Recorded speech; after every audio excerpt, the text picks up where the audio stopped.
গত 2 দিন আগে ঘোষণা দিয়েছে এই দেশে ইসলামী ছাত্র শিবির 1971 সালে রক কেটেছে। 1971 সালে শিবির বলেই বাংলাদেশে কিছু ছিল, ও তো প্রতিষ্ঠা হয়েছে 1977 সালে। এক কথা বলছে না কেন? এবং তাহা মিথ্যা কথা আপনি বলবেন আর দেশের মানুষ শুনবে। অত পাগল দেশের মানুষ আর নেই। এজন্য অনেকের চরিত্র আজ উদ্ভাসিত হয়ে গেছে। মানুষ বলছে তো পাগল, মেয়াদ উত্তীর্ণ গাঁজা খেয়েছে, এ কারণে এরকম কথা। কারণ মেয়াদ উত্তীর্ণ গাঁজা যারা খায় না তারা তো এরকম কথা বলার কথা না। যারা মেয়াদওয়ালা গাঁজা খায়, এই যে লালনের মাঝারে যারা গাঁজা খায় বা মেয়াদ উত্তীর্ণ গাঁজা না, মেয়াদওয়ালা গাঁজা খায়, এই জন্য উল্টা পাল্টা বকে না, করে থাকে। কিন্তু যারা মেয়াদ উত্তীর্ণ গাঁজা খায়, যে মানুষগুলো, এই যে কিশোরগঞ্জের একজন আছে ফজলুর রহমান, ফজলু পাগলা, নাম শোনেননি? এরপরে চাঁপাই নবাবগঞ্জের স্বামী স্ত্রী মোজাদ্দেদে জামান, ভারতের কামান। আর এই চুয়াডাঙ্গা দুদু মিয়া। এই মানুষগুলো যা কথাবার্তা বলছে, একটা কথা আপনি সত্য পাচ্ছেন, আর এমন এমন কথা বলে যে বিষয়ে তাদের জ্ঞান নেই। অথচ কোরআনের নির্দেশ আলা তাকফু মা লাইসা লাকা বিহি ইলমুন, যে বিষয়ে জ্ঞান নেই মুখ খুলবা না। আর ওরা যেটা জানে না ওটা বেশি করে বলে। আপনি আন্দাজে কেন বলতে গেলেন যে 1971 সালে শিবির যারা তারা রক কেটেছে? এরকম দাহা মিথ্যা কথা মানুষ শুনবে। এদের জন্ম 1977 সালে। আমি কি বানিয়ে বলছি? এই জন্য যেই জিনিস যার ছিল কিন্তু হারিয়ে ফেলেছিল, ওইটা যদি সে ফেরত পায়, এই হাদিসের শাস্তির আওতা মুক্ত থাকবে। সে নবীর উম্মত থেকে বের হয়ে যাবে না, জাহান্নামে তার স্থান তৈরি হবে না। সুতরাং ইসলামী ব্যাংক যাদের ছিল তারা ফেরত পেয়েছে, এই হাদিস তাদের জন্য না। কিন্তু যে জিনিস যার না, সে যদি জোর করে ওইটা নিয়ে নেয়, জবরদস্তি করে দখল করে নেয়, আল্লাহর কসম আপনি নবীর উম্মত আর নেই। আপনি যতই নামাজ পড়েন, রোজা রাখেন, কে কথা বলবেন না কেন? আশা করছে আপনি হাদিসের এই বাংলা ভাষা বুঝে ফেলেছেন। এরপরেও যদি কার কপালে হেদায়েত না আসে, এ দোষ আমির হামজা কার? আল্লাহ দোষ। হেদায়েত পাওয়ার যোগ্যতা থাকা লাগবে না, আল্লাহ আন্দাজে হেদায়েত দেবে। সুতরাং যোগ্যতা অর্জন করেন, হেদায়েত পাওয়া যাবে।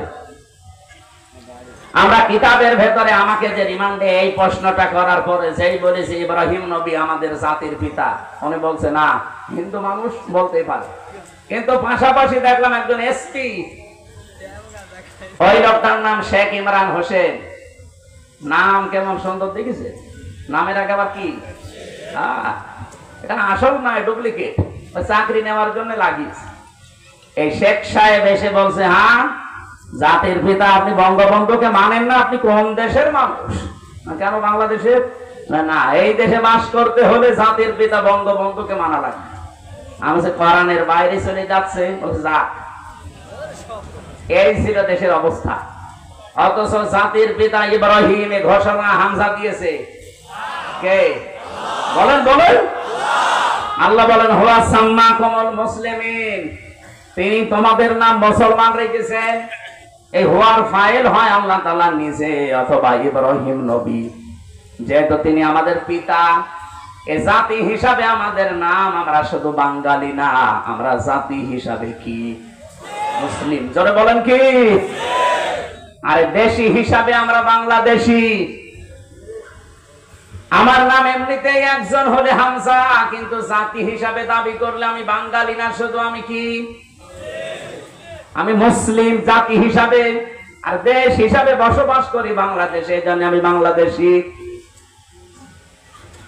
হুয়া সাম্মাকুমুল মুসলিমিন, এই শব্দ দিয়ে আমি কয়েকটা মাসলা পেয়েছি। তাফসীরে মুফাসসির বলেন বাবা হিসাবে এখানে প্রায় 13টা দায়িত্ব চলে আসে। এখানে যারা বাবা আছেন, শুধুমাত্র জন্ম দিলেই বাবা হওয়া যাবে না, কমপক্ষে 13টা দায়িত্ব সন্তানের উপরে পালন করা লাগবে। আর আমাদের যিনি জাতির পিতা ইব্রাহিম নবী 13টা দায়িত্ব তিনি পালন করেছেন। সুবহানাল্লাহ বলতে পারেন না? 1 নম্বরে সন্তানের নাম রাখা তিনি রেখেছেন। কি সুন্দর অর্থবোধক নাম দেখেছেন। আমরা অনেক বাবা এখানে বসে আছি, সন্তানের নাম এমন ভাবে রাখি ও কি হিন্দু না মুসলমান ও সাদা বোঝা যায় না। আপনি রাগ করবেন, এই যে জয় বলেন তো একটু কোন ধর্মের মানুষ মনে করবে? এরপরে আর একজন আছে তার বোন, বলেন আপনি কি মনে করবেন তারে? আপনি নাম দেখেই যদি ফেরেশতা মনে করে কি ধর্মের লাগাবো, ফেরেশতা তো মাথায় তাল দল পাকিয়ে যাবে যে এর নাম দেখে তো আমি টের পাচ্ছি না এরা কি বলে ডাকবে। এই জন্য বাবা হিসাবে যারা এখানে দায়িত্বে আছেন, সন্তান হলে এমন একটা অর্থবোধক নাম রাখবেন, কিয়ামতের দিন আল্লাহ যদি কিছুই না পায় মাফ করার জন্য ওসিলা হিসাবে যেন অর্থবোধক একটা সুন্দর নাম পায়। জোরে বলেন সুবহানাল্লাহ। সেদিন বড় বাজারে কুষ্টিয়ায় একটা দোকানের নাম লেখা দেখলাম মহিন স্টোর। জিজ্ঞাসা করছে ভাই কি? বলছে আমার ছেলের নাম। ছেলের নাম মহিন স্টোর দিয়েছেন কেন? যে কোরআন শরীফ পড়তে গিয়ে পেয়েছি ওয়ালাহুম আযাবুম মুহিন। মহিন মানে নিকৃষ্ট। মহিন মানে কি? আল্লাহ বলেন তাদের জন্য নিকৃষ্ট আযাব, শাস্তি। আপনি এরকম নাম কোরআন শরীফ পড়লেন আর রেখে দিলেন, একটু অর্থ দেখবেন না?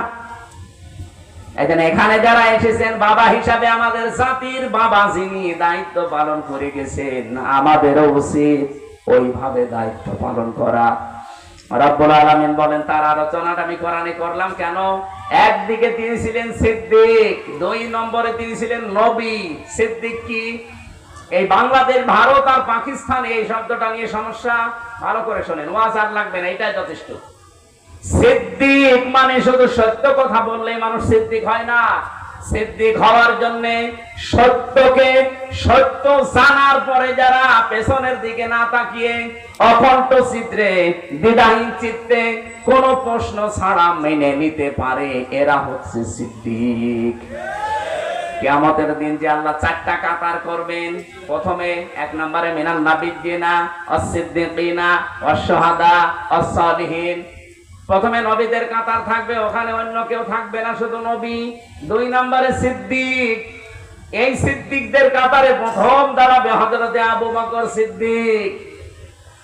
আপনাকে আবু বকর সিদ্দিক যদি হতে হয়, উনি যেভাবে সত্যকে সত্য জানার পরে প্রশ্ন ছাড়া মেনে নিয়েছিলেন, আজ আমার মনে হয় বাংলাদেশে ওই সময় এসে গেছে। সত্যকে সত্য জানার পরে কেউ যদি পেছনের দিকে তাকিয়ে অথবা কোনো কারণে মানতে না পারেন, কিয়ামতের দিন আবু বকরের সাথে আপনি দাঁড়াতে পারবেন না। হযরত ইব্রাহিমকে কেন সিদ্দিক বলা হয়? তিনি সত্য অনুসন্ধান করছিলেন, খুঁজতেছিলেন সত্য। আল্লাহ পাক